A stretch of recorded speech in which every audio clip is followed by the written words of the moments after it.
बात निकली थी नौशा भाई के मुतालिक।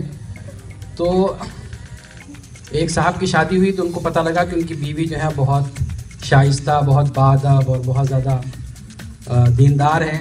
तो ये थोड़ा अंडर प्रेशर थे। बहरहाल अंदर गए तो इन्होंने बड़ी शाइस्तगी से पूछा कि हुजूर का नाम क्या है। तो इनकी बीवी बोली हज़रत मोहम्मद सल्लल्लाहु अलैहि वसल्लम। तो अब इनकी समझ में नहीं आया तो उन्होंने कहा हुजूर ने क्या फरमाया। तो बेगम बोली हुजूर ने फरमाया नमाज पढ़ो, रोज़ा रखो, ज़कात दो, हज करो। तो ये जब बाहर निकल आए तो इनकी बहनों ने कहा जाओ दुल्हन के पास जाओ। कहेंगे मैं नहीं जा रहा, वहां वही नाजिल हो रही है।